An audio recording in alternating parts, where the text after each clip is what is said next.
بند کمروں میں تقاریر کرنا میرا منشور نہیں، جو کچھ کہوں گا کھلے عام کہوں گا۔ تم رات کی سیاہی میں مجھے قتل تو کر دو گے، لیکن میں صبح کے اخبار کی سرخی پڑھوں گا۔ جناب علی وقار، صدور فہم و ادراک اور ایوان و خوددار و بے باک، کیا میں وہ بات کہہ دوں جو پتھروں کے جگر کو آپ کر دے؟ فارغ تو نہ بیٹھے گا محشر میں بھی جنوں میرا، فارغ تو نہ بیٹھے گا محشر میں بھی جنوں میرا، یا اپنا گریباں چاک یا دامن ارتب چاک۔ مسندوں پر بیٹھے زیبکار، بحث قوم عالم کو خبر کرا دی جائے، سامراجی خداؤں کو بتا دیا جائے کہ میں ایک بار کا شاہی ہوں، پرواز سے تھک کر نہیں گرتا۔ میں قہاری بھی ہوں اور غفاری بھی، قدوسی بھی ہوں اور جبروت بھی، فاروقی حیدری فخر بھی میرا اور دولت عثمانی بھی میری، میراث خلیل اللہ بھی میرا، عصائے کریم بھی میرا اور ضرب ید اللہ بھی میری۔ میں زندگی کی آنکھوں میں آنکھیں ڈال کر یہ کہتا ہوں، قاتل میرا نشان مٹانے پہ ہے بزن، میں بھی سینہ کی نوک پر سر رکھ چھوڑ جاؤں گا۔ میں اپنے ڈوبنے کی علامت کے طور پر دریا میں آگ بھور چھوڑ جاؤں گا۔ لشکر لشکر لشکر کریں گے میری دلیری پر تبصرے، مر کر بھی زندگی کی خبر چھوڑ جاؤں گا، کیونکہ میں طاقت سعی و تغیر کا ولی ہوں۔ جی ہاں، میں فریضۃ العلم مسلمان طالب علم مصطفی، اسی لیے میں کھٹکتا ہوں دل یزداں میں کانٹے کی طرح۔ زیبکار، اہل بصارت علم و فکر، تشنگان علم و عرفان، فقد المثال، معرفت الآرات، تواریخ طلبہ کے کارناموں سے بھری امثال شمس الضحیٰ کی طرح آیا ہے کہ طلبہ کسی بھی قوم کی ریڑھ کی ہڈی کے مانند ہوتے ہیں۔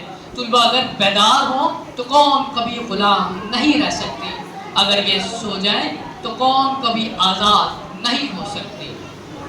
عزیزان محفل، سابقہ ادوار سے لے کر خود آج بلکہ اسی بزم تک پاکستان کا مطلب کیا، لا الہ الا اللہ سے لے کے رہیں گے پاکستان کے انقلابی فلک شگاف نعروں کی گنگرج اور گونج کل وہاں بھی سنائی دیتی تھی اور آج اس پرمکار محفل میں بھی سنائی دے رہی ہے، جو آج بھی مثال اور مشعل راہ ہے۔ زیبکار، میں کیا بتاؤں اور کیا دکھاؤں کہ طلبہ نے ایک طرف تنظیم امور کی جدوجہد پر کام کیا تو دوسری طرف صوبائی شاخوں میں روابط قائم کیے، ایک طرف انگریزوں کے ظلم و ستم کے خلاف احتجاج بلند کیا تو دوسری طرف قائد اعظم کو روز شب میں محافظ بن کر اپنا انسان رکھا، ایک طرف افغانستان، ترکیہ اور ایران کی طلبہ کو یکجا کر کے اپنے ساتھ لیا تو دوسری طرف اقبال کی مجوزہ ریاست کو پاکستان کا نام دیا، ایک طرف اسرافیل نے بہاولپور میں تحریک چلائی تو دوسری طرف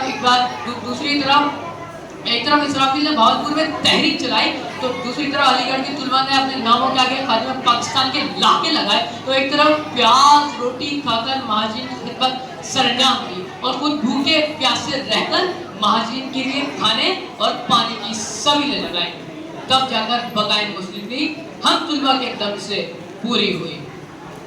زیبکار، میرا دشمن مجھے کمزور سمجھنے والا مجھے دیکھے کبھی تاریخ کے آئینے میں نے ہر آہن توڑا ہے رونق کا دل سے، میں نے ہر دور میں ایک نیا باب لکھا ہے۔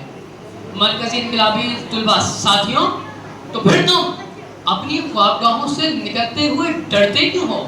دھوپ اتنی تو نہیں کہ پگھل جاؤ گے، تم ہو ایک زندہ و جاوید روایت کے چراغ، تم کوئی شام کا سورج ہو جو ڈھل جاؤ گے۔ ہم طلبہ عن الحق بولیں گے، ہم دیوانوں سے کہتے ہو کہ خاموش رہو۔ اہل قلمدان، ارباب و اختیار و اقتدار کو میرا دو ٹوک پیغام ارسال کر دیا جائے، لو تم بھی سنو اور حاکم بھی سنیں، یہ ایک بات سنانے آیا ہوں، میں پھر سے معمول قول پر شافی سے لڑانے آیا ہوں، جمرود کے خون ناحق سے رنگین جن کی دیواریں، میں ان شاہی دیوانوں کی دیوار ہلانے آیا ہوں۔ اس دورے جبر کی محفل میں حق کہنے کا دستور نہیں، میں اس دستور کو بدلوں گا۔ یہ بات بتانے آیا تھا، یہ بات بتانے آیا ہوں، یہ بات بتانے آیا ہوں۔ آپ کی سماعتوں کا بہت شکریہ۔